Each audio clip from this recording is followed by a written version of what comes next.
하나님의 말씀은 신명기 27장입니다. 신명기 27장 11절에서 26절 말씀 저희 보겠습니다.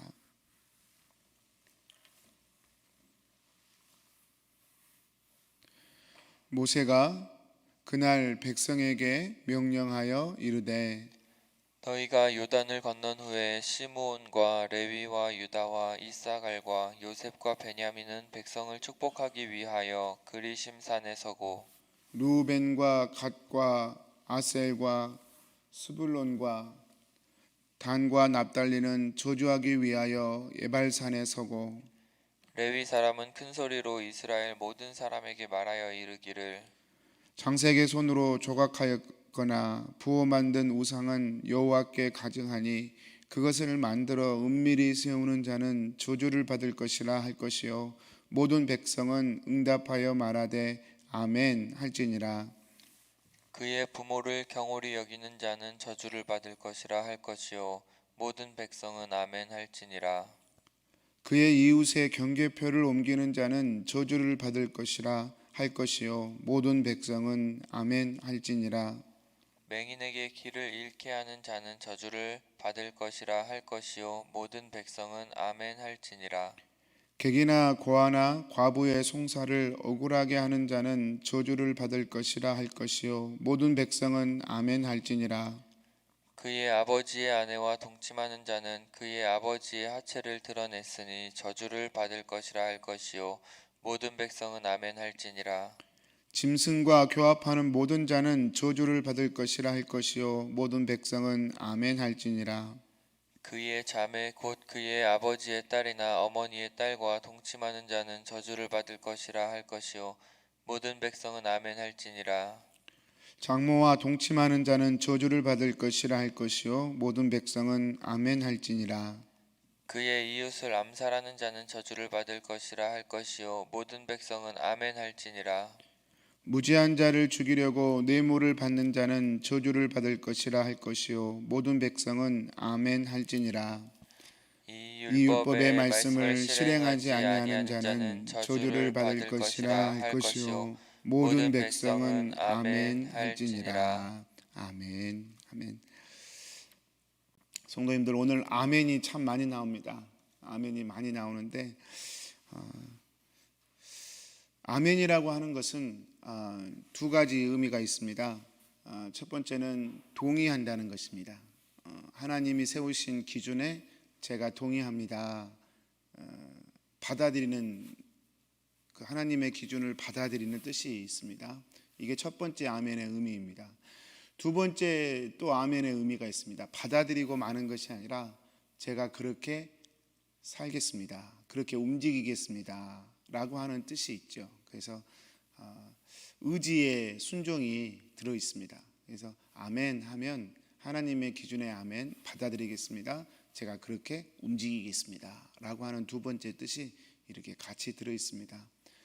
본헤퍼 목사님을 우리 성도님들 많이 들어보셔서 아실 겁니다. 본헤퍼 히틀러가 그렇게 하나님 하이 히틀러가 히틀러를 찬양하라는 뜻이잖아요. 그러니까 하나님 자리에 히틀러가 앉았거든요.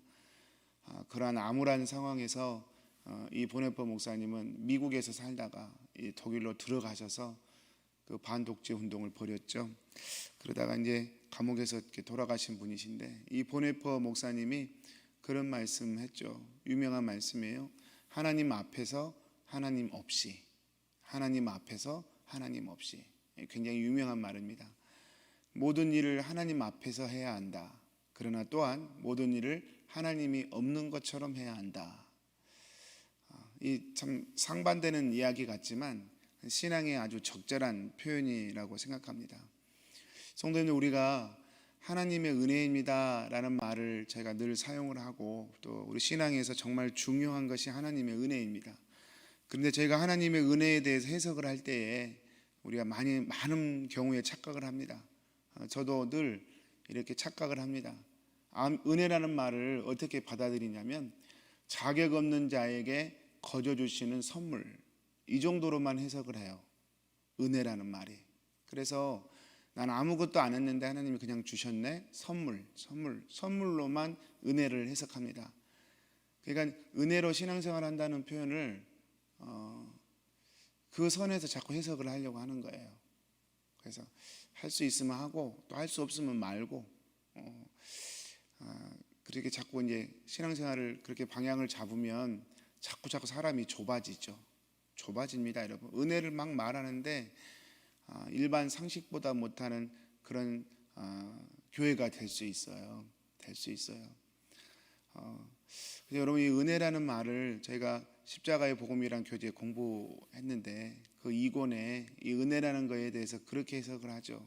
은혜를 많은 분들이 자격 없는 자에게 거둬주시는 하나님의 선물 이렇게만 해석하는데 성경에서 보면 사실 그렇게 간단한 것이 아니다. 그래서 하나님이 말씀하신 은혜란 뭐냐? 여러분, 고린도전서 15장 10절 말씀인데요. 우리가 잘 아는 말씀이니까 제가 한번 읽어드리겠습니다. 그러나 나의 나된 것은 하나님의 은혜로 된 것이니 내게 주신 그의 은혜가 헛되지 아니하여 내가 모든 사도보다 더 많이 수고하였으나 내가 아니요 오직 나와 함께 하신 하나님의 은혜로라. 대표적인 구절이죠. 사도 바울이 은혜란 말을 앞뒤에다가 썼는데 그 가운데 들어가는 사도 바울의 내용이 무엇입니까? 다른 사도보다 더 많이 수고했다. 그래서 사실 사도 바울이 표현하고 싶었던 하나님의 은혜는 뭐냐? 여러분, 그냥 자격 없는 자 주신 하나님의 선물, 거기서 감동하고 감격하고 그것만 가지고 사는 게 아니라 하나님이 표현하고 싶었던, 사도 바울이 표현하고 싶었던 은혜는 나의 삶의 전 존재를 들여서 삶으로 살아내려고 했던 삶의 순종, 그것까지 표현한 것입니다. 은혜란 뭐냐? 두 가지입니다. 자격 없는 자에게 주시는 하나님의 선물, 그게 우리의 신앙의 출발이죠. 그러나 출발은 그렇게 가지만 삶의 신앙의 내용은 무엇입니까? 그 자격 없는 자에게 주신 하나님의 선물을 알기에 내 삶의 모든 영역에서 하나님이 기뻐하시고 하나님이 세우신 기준을 내가 자원하여 온 몸과 마음으로 따르고 실행하는 것, 더 많이 수고하는 것, 수고라는 단어가 들어있죠. 이것이 은혜의 진짜 내용입니다. 근데 여러분, 이것이 율법과 어떻게 다르냐면, 율법은 그냥 오늘날로 시로 표현하면 율법주의, 갈라디아에서 나온 율법주의가 교회 안에 들어와서 교회를 어지럽혔는데 그 내용이 무엇이냐면, 쉽게 정리하면 구원은 은혜로 받는다는 거예요. 그런데 내 신앙의 행위는 또 나의 의로만 한다는 거예요. 이게 좀 비슷한데 좀 다르잖아요. 하나님의 은혜로 신앙생활하는 사람은 하나님의 은혜로 구원받습니다. 자격 없는 주시는 선물이죠. 근데 그 선물을 받은 사람은 수고하고 예수는 순종이 또 있어요. 그게 뭐냐? 그것까지도 은혜다. 사도 바울이 고린도전서 15장 10절에서 나의 나된 것은 내가 다른 사회보다 더 많이 수고하였으나 내가 한 것이 아니라 하나님의 은혜다. 수고하면서 하나님의 은혜라고 얘기하는 거예요. 왜요? 실제로 그 은혜에 이끌려서 그렇게 수고를 했으니까. 순간순간 감사와 겸손과 은혜가 드러나는 것이죠. 그런데 이게 율법주의로 넘어가면 구원은 은혜로 받지만 신앙의 행위는, 종교적인 행위는 나의 의로, 나의 열심으로 하는 거야. 그래서 하면 할수록 내 포인트가 쌓여져서 나의 의가 더 드러나게 되는, 그래서 교만하게 되고 다른 사람에 비해 나는 특별한 사람인 것 같고 다른 사람을 깔보고 함부로 말하고 그렇게 되는 것이죠. 여러분, 이게 같은 것인 것 같은데 완전히 달라요. 그런데 또 어떤 또 일방적인 영지주의적 신앙생활을 하시는 분들은 하나님의 은혜다, 거기서만 멈추는 거예요. 자격 없는 자에게 주시는 하나님의 은혜. 그러니까 어떻게 해도 어차피 하나님의 기준에 못 이루고 어차피 은혜니까 아예 시도를 안 하는 것, 그게 영지주의죠. 그래서 초대교회 때 교회를 어지럽혔던 신앙의 두 사조가 율법주의와 영지주의 아니었습니까? 오늘날도 우리의 신앙을 왜곡시키는 그 경우가 똑같죠. 여러분, 똑같습니다. 나의 의를 촉발시키는, 구원은 은혜로 받지만 신앙의 열매는 나의 의로 이루어야 한다는 율법주의. 그래서 하면 할수록 사람의 고약함이 드러나요. 참 신기하죠. 고약한 것이 드러나요. 그게 감추어지는 게 신앙인데. 그래서 여러분 그렇게 가는 게 율법주의예요. 또 한편으로는 영지주의. 어차피 은혜니까 우리가 뭘 해도 안 되니까 우리는 그냥 편안하게 살아버리고 나중에 은혜입니다 그 고백 한마디만 하면 된다. 그것도 이단이죠. 그게 구원파이지 않습니까? 근데 신앙은 그렇지 않습니다. 신앙은 하나님이 나에게 자격없게 주시는 하나님의 은혜입니다. 내가 받은 구원은. 그리고 그 구원을 받았기에 이제 나의 삶을 주님께 드리겠습니다. 그래서 순종하며 가는 것이죠. 그게 보네포가 말했던, 우리가 참된 구원의 백성, 성도는 하나님 앞에서 산다. 하나님 앞에서 순간순간을 살아요. 그게 믿음이죠. 그러나 동시에 하나님이 없는 것처럼 산다. 무슨 말이냐면 내 의지와 내 결단을 다 동원해서 하나님을 선택하고 가는 것이죠. 성도님들, 오늘 소론이 굉장히 길었습니다. 오늘 말씀에서 이 신명기 27장에서 하나님께서 6지파는 축복의 산 그리심산에 서고 또 6지파는 예발산에 서라. 그러면서 외쳐라 외쳐라. 이렇게 하면 저주를 받을 것이다. 오늘은 저주의 내용입니다만 내일은 축복의 내용이죠. 이렇게 하면 축복을 받을 것이다. 이렇게 하나님께 선포를 하게 해요. 선포하면서 끝에 뭘 하라고 하십니까? 아멘, 아멘 하라고 그래요. 왜 아멘, 아멘 할까요? 아까 처음에 말씀드렸던 것처럼 하나님의 기준을 제가 받아들이겠습니다. 사실 이게 신앙이에요. 이게 신앙의 출발이에요. 내 기준, 내 생각 그대로 가지고 하나님의 기준 밀어내는 건 신앙이 아니에요. 하나님께서 구원이 뭐냐? 인생의 삶의 시작과 마지막이 뭐냐? 어떻게 해야 이 땅에 태어난 삶의 의미가 이루어지느냐? 이런 기준들을 많이 말씀하셨잖아요. 그 하나님의 기준을 받아들이는 거예요. 오늘 말씀처럼 이렇게 하면 저주다. 왜 그게 저주예요? 내가 하고 싶은 대로 하는 건데. 아니 내 몸 가지고 내가 못합니까? 아니 내 삶 내가 못 삽니까? 이렇게 말할 수 있잖아요. 그런데 그렇지 않은 거예요. 하나님이 제시해 주신 기준을 받아들이는 거예요. 예, 그게 기준입니다. 거기서 이탈되면 그것은 죄입니다. 제가 받겠습니다. 그 하나님의 기준을 제가 받겠습니다. 이게 아멘이에요. 믿음이죠. 하나님의 기준을 어떻게 받아요? 여러분 그게 옳은지 그른지 우리가 어떻게 알아요? 믿음으로 합니다. 왜요? 그렇게 말씀하신 분이 하나님이시니까. 하나님께서 말씀을 통하여 우리에게 주신 기준이니까 우리가 믿음으로 아는 거예요. 안 살아봐도 알아요.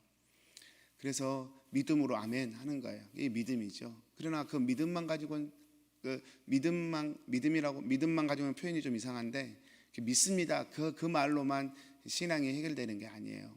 그래서 오늘 말씀에 보면 여러 가지 행위의 기준들이 들어있잖아요. 거기에 대해서 또 아멘 하는 거예요. 그건 내가 그렇게 살겠다는 것이죠.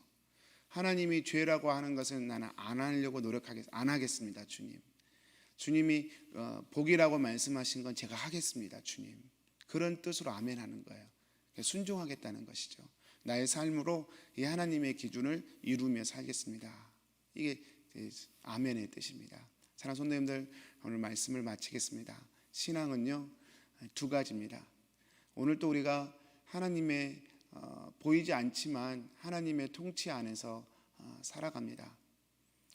요즘 삶에서 참 한편으로는 또 약간의 쉼의 은혜가 있고 또 한편으로는 약간 불안의 두려움이 있어요. 그렇지 않습니까? 교회 목회자로서 앞으로 교회가 어떻게 서가게 될까? 저희 킹슨 한인교회 공동체에 대한 그런 두려움도 있지만 전체적으로 한국 교회에 대한 두려움도 좀 있고 참 또 쉬면서 하나님 주시는 재충전의 기간도 같지만 또 그런 두려움도 솔직히 제 안에 있습니다. 사업하신 분들은 또 사업체에 대한 두려움도 좀 있으시겠죠. 왜냐하면 이게 사업을 하시면서도 불안한 게 또 있으니까 항상 상존하니까 바이러스라는 것을 통하여 두려움이 상존하는 시대가 되었으니까 성도님들 이 염려와 불안을 우리가 어떻게 그 가운데 하루를 살아낼 수 있을까요? 감사함으로 기쁨으로 또 최선을 다하는 삶으로 살아낼 수 있을까요? 그것은 우리 입술에 아멘을 다는 것입니다. 오늘도 세상이 두렵고 힘들고 풍랑이 있는 바다처럼 그렇게 복잡하지만 저는 하나님의 기준을 가지고 살겠습니다. 하나님이 말씀하시면 아멘입니다. 하나님이 말씀하시면 아멘입니다. 또 두 번째, 하나님, 제 삶으로 살아내려고 애를 쓰겠습니다. 제가 전 지구를 바꾸지 못하고 또 다른 사람을 바꾸지 못하지만 적어도 제 인생만큼은 하나님의 뜻에 부합하는 삶을 살기 위해서 정말 노력하고 애를 쓰겠습니다. 그렇게 결단하며 하루를 사는 것이죠. 성도님도 오늘 또 그런 하루가 되시기를 축복합니다. 하나님께서 우리 성도님들을 지키십니다. 하나님께서 우리 교회를 지키십니다. 하나님께서 우리 성도님들의 비즈니스와 가정과 자녀들을 지키십니다. 오늘 또 그 안에서 아멘 하시고 또 승리하시는 우리 귀한 성도님들 되시기를 축복합니다. 기도하겠습니다. 사랑하는 하나님 아버지, 오늘 또 하나님의 말씀을 저희가 듣습니다. 아멘 해라, 아멘 할지니라. 주님, 저희가 아멘 하겠습니다. 하나님의 기준에 아멘하고 또 우리의 자유의지를 들여서 하나님이 원하시는 것을 선택하며 사는 것에 저희가 아멘 하겠습니다. 주님, 오늘도 주님의 뜻 안에서, 주님의 은혜 안에서 아멘하며 사라질 때에 하나님의 풍성함과 아름다우심을 풍성하게 경험하는 저희 하루가 되어지도록 축복하여 주옵소서. 또 오늘 이렇게 새벽 예배 같은 시간대에 깨어서 주님 앞에 예배드리는 우리 사랑하는 교우들을 축복해 주시고 첫 시간을 주님 앞에 드리오니 받아 주옵소서. 또 이렇게 같은 시간대는 아니지만 형편에 따라 주님 하나님의 말씀으로 하루를 시작하는 우리 모든 킹슨 하나님께 교우들에게 축복해 주셔서 하나님, 오늘 또 하나님 말씀 붙들고 하루를 살아갈 때에 하나님이 지키시고 보호하시고 채우시는 귀한 하루가 되어지도록 우리 주님 역사하여 주옵소서. 의지하옵고 예수님의 이름으로 기도합니다. 아멘. 하늘에 계신 우리 아버지여, 이름이 거룩히 여김을 받으시오며 나라의 임하옵시며 뜻이 하늘에서 이룬 것 같이 땅에서도 이루어지이다. 오늘날 우리에게 일용할 양식을 주옵시고 우리가 우리에게 죄 지은 자를 사하여 준 것 같이 우리 죄를 사하여 주옵시고 우리를 시험에 들게 하지 마옵시고 다만 악에서 구하옵소서. 나라와 권세와 영광이 아버지께 영원히 있사옵나이다. 아멘.